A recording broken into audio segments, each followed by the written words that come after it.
Noach faced an impossible decision, one of the most difficult that any human being had to face, and he was found wanting. It only dawned on me this week that the decision that Adam and Eve, similar to Noah and his family, both who lived in an era where there were no other human beings, Adam and Eve got brought into a perfect world, and in their aloneness had to create life and to inhabit the world puravu.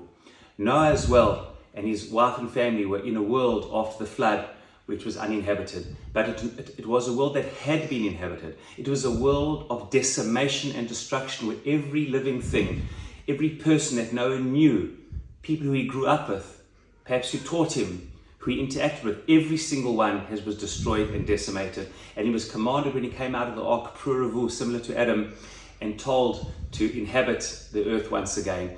And the first thing that Noah does, in fact the second thing after he builds an altar to God, is he does something which leads to his downfall. It says, Vayachel, he begins, Vayachel Noach ish ha'adama vayitakarim. The first thing he does, he begins by planting a vineyard. But that same vineyard, he made wine from it, and that same wine, he got drunk from it, and his state of drunkenness was debased, and terrible things happen according to our sages. Vayachel, the rabbis say, does not only mean to begin, it means, as Rashi brings, it means to make oneself profane. He somehow was unable to rise to the occasion, to bring holiness to this decimated world which so desperately needed life and holiness, and brought a sense of chulin, which led to drunkenness and debased. Who can blame Noach after such death, decimation, and destruction? We often in life face impossible circumstances. The thing that I've drawn on, one of the things that I've drawn from this week, our family, like so many families in Israel, are facing such difficult circumstances. Our son Daniel is one of many tens which are still missing in action, over 200 which are confirmed to have been taken hostage, thousands of injured, almost 1,500 which have been killed, and so many people are facing impossible situations. A friend of mine buried his two sons only last week. Entire families were decimated, and we have an entire army of hundreds of thousands of people waiting to go into war, that Hashem should protect each and every one of them.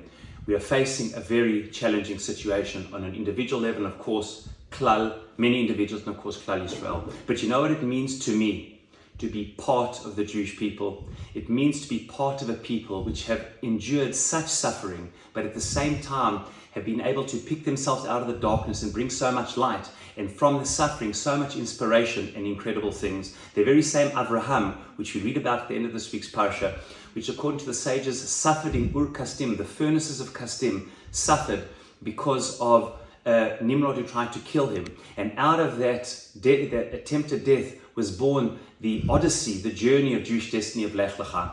And in Egypt, where things got so bad and such pain and difficulty from the turmoil and the decrees of killing the firstborn, and so much, many 200 years of suffering, emerged Pesach, redemption, freedom.